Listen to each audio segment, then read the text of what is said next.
Аз имам добро око за тия неща. Това, което правя, ми дава крила. Ай, си говорим с теб. Клапа.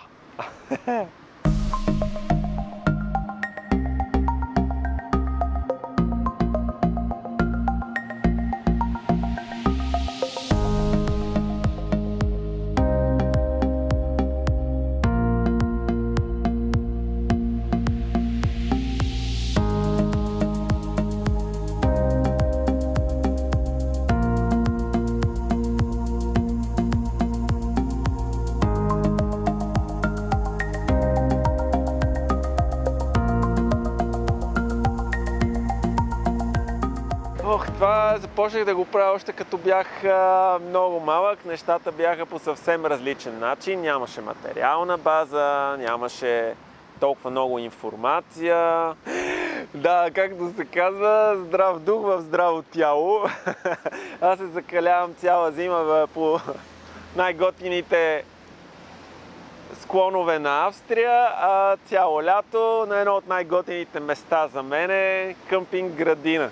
Ами да, това си е моят живот, на мене така ми харесва. Естествено, полагам големи усилия, за да го запазя като някакъв тренд, да мога по-дълго време да го правя така, да имам свободата, да имам това творчество в мен, защото знаеш, че много хора започват да влизат в тривиалните неща, в ежедневието не забелязват тези малки, но красиви работи и така си загубват самоличността по един или друг начин. Други се продават за много пари, аз за много пари няма да се продам. Ще си продължа да си движа нещата как по мой начин и виждане.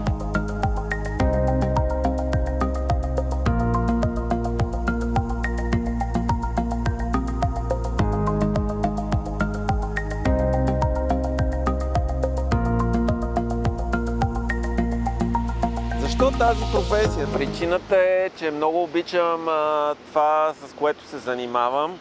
Много хора ме познават и на двете места и това до някъде го дължа на желанието ми, така като видя някой, като има някакъв проблем, да ходя да му кажа 2-3 неща, които ги поназнайвам. Не се натрапвам, съвсем дискретно. Но да, и в Австрия съм доста познат в нашите села. Дава една мотивация. Ти виждаш, че можеш да правиш и съвсем различни неща от това да ходиш по земята. Ти можеш да се возиш, можеш да караш с различни скорости, да срещаш различни хора, да бъдеш на различни места и да се чувстваш добре. Това, което правя, ми дава крила. Аз съм като някаква птица, която си лети от склон на склон. Ами, за да го имам този начин на живот, трябва да изкарам достатъчно добри пари. Влагам големи усилия с уменията, които имам, да изкарвам пари, а не да работя за някакъв бранд, да ставам част, зрънце от общото. Така че отнема ми време, отнема ми проучвания, независимо на пазара, на маркета и разговори с много хора, които са много по-напред с материал от мене. И лишаване от топлината на семейството понякога. И така, това е като един айсберг. Много хора викат, гледай го то цял ден най-ляк. Тук, там снимчица, тук снимчица, там, но това си е един вид стратегия. Ако не си добър стратег, в един момент отпадаш от игра.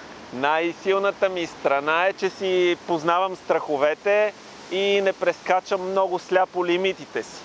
Колкото и тъпо да звучи за човек, който се занимава с екстремни спортове, това е премерен риск и проучен риск. Другото мое правило е, че никога не излизам да карам сам, дори и на познатите за мене места, тъй като в планината всичко е възможно. Respect to the mountain.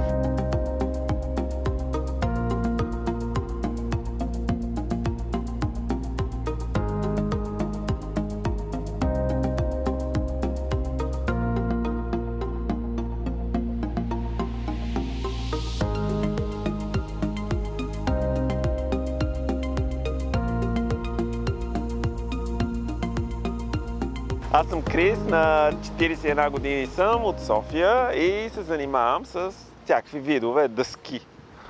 Това съм завършил и това преподавам. Любимото ми е сноуборд, лонгборд, скейтборд. Вече малко се понапазвам коленцата за скейтборда. Само в определени моменти повече на уреди. Опитвам се да карам кайтсърф. На уейкборд ми се получават нещата. И всякакви други видове хибридни бордове. Като почнеш уейвборд, ще давам и уроци по уейвборд. Кънки карам. Всичко, дето е на колелца. Всеки, който има някакви въпроси, може да се свърже директно с мен. Не на един и двама човека съм им намерил подходящите бордове, дал съм им съвети.